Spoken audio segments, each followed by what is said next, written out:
On a deep, dark night, when the moonlight barely glimmered through the clouds, Jacob stood alone. He found himself at one of the greatest turning points of his life.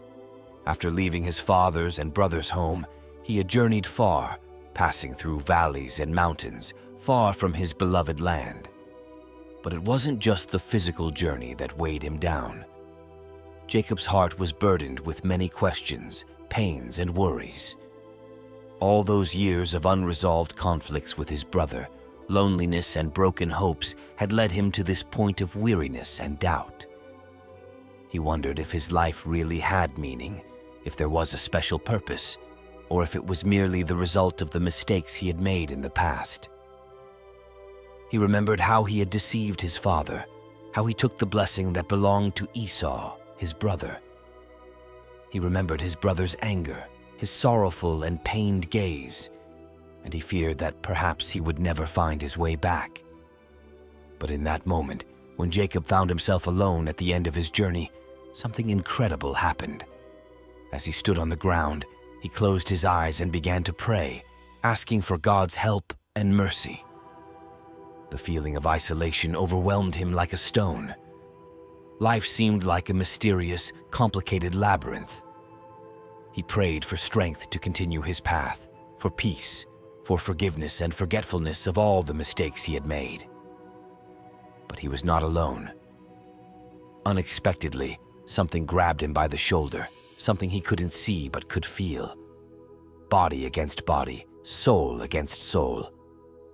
Jacob was attacked, but this was no ordinary assault. This was something entirely different, something that made him feel as if he was undergoing the most important test of his faith.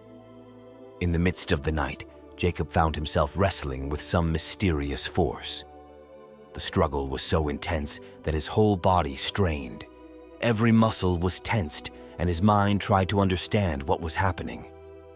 As the ground beneath him trembled, the fight continued. Jacob didn't give up, didn't want to lose, didn't want to let go of his faith. Every blow, every attempt to break free from this force made him stronger. He wouldn't give up. He didn't want to be defeated. His will was unbreakable. Jacob knew this wasn't just a physical battle. It was a spiritual one. Through his strength and determination, Jacob managed to hold on to the force that was battling him. But soon, his body began to break down. He started to feel pain, his body injured.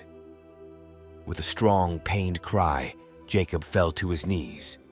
But before he could fully collapse, he found one last source of strength.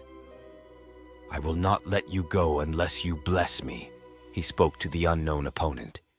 In that moment, the mysterious force which had been opposing him relented. It was an angel, God's messenger, although Jacob didn't know this at the time. The angel, representing God's power, asked Jacob for his name. "Jacob," he responded with his exhausted but strong voice. The angel then spoke, "You shall now be called Israel, for you have struggled with God and with men, and have prevailed." That moment changed Jacob forever. God's grace not only revealed his worth, but also his future. He was transformed from an ordinary man into the Prince of Israel, chosen and anointed. At the same time, this struggle left him with lasting pain. His hip was injured, and from that point forward, Jacob would walk with a limp. But the pain wasn't just physical. It was a constant reminder of his spiritual victory. Jacob, who only hours earlier had felt like a man at a dead end, was now blessed by God. He remembered his words, "I will not let you go unless you bless me," and this prayer became a symbol of his faith. And so, Jacob named the place of this miraculous event Peniel, meaning face of God, because there he had encountered God's power and felt his mercy. But this happy victory wasn't just on a spiritual level. It was also physical, as every step Jacob took from then on would be accompanied by pain, but also with gratitude, as a reminder of God's faithfulness. Over the years, Israel would become a nation with its own history, its own challenges and victories, but now they would carry the mark of God's blessing. Jacob would pass on God's promises to his son, to his descendants. Though his body was painful and limping, he would become a bearer of God's will for salvation and love.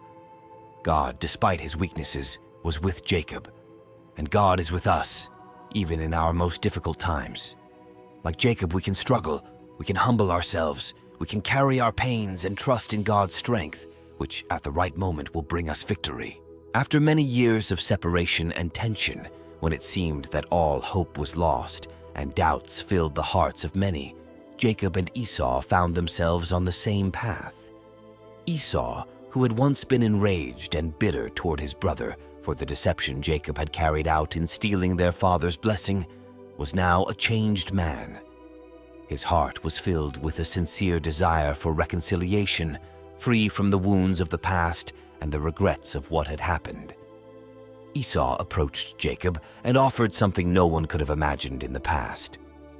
"Let me be your guide, and let us continue this journey together." It was a proposal that spoke of the full sincerity of his heart. Yet Jacob, being a wise man, kindly declined. With carefully chosen words, Jacob explained that although Esau's offer was made in the spirit of reconciliation, his responsibilities toward his family and flock did not allow him to travel quickly. His attention was focused on his children and wives, as well as the animals that needed to be tended to and carefully led. He told Esau that he would travel at a slower pace, and if Esau wished, he could continue on ahead. Esau was disappointed, but understood Jacob's decision. He, who had not been so sensitive in the past, now felt calm and continued on his way to his home in Mount Seir. Meanwhile, Jacob proceeded on his journey and arrived at Succoth, a place where he decided to rest for a time. In Succoth, he built a house and set up booths for his cattle, establishing a temporary shelter and marking the area as a starting point for his future plans. Jacob continued his journey and eventually arrived at Shechem in the land of Canaan. His arrival in this region was significant because he felt the blessing of God guiding him there. During his stay in Shechem, Jacob purchased land from the sons of Hamor, the father of Shechem, paying 100 silver pieces. He did not wish to create conflicts with the locals, although the land had been promised to his family. Even though the land was rightfully his by God's command, Jacob bought it, saying that he would do so to avoid disputes.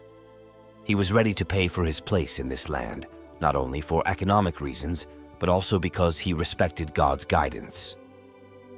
After purchasing the land, Jacob built an altar at that site as a sign of gratitude to God for all the blessings he had received. He named the altar El Elohe Israel, meaning God, the God of Israel. With this act, Jacob not only demonstrated his thankfulness, but also affirmed his dedication to God as the center of his life and the life of his family. For Jacob, this was the beginning of a new chapter, not only in his physical journey, but also in his spiritual life, where he reaffirmed his devotion to God. Jacob, after this, continued his journey, but each new step brought him closer to the fulfillment of God's promises for his family and future. Every new plan and decision he made was rooted in God's guidance, and that was the strong force that led him along his path. Thank you for listening to this story.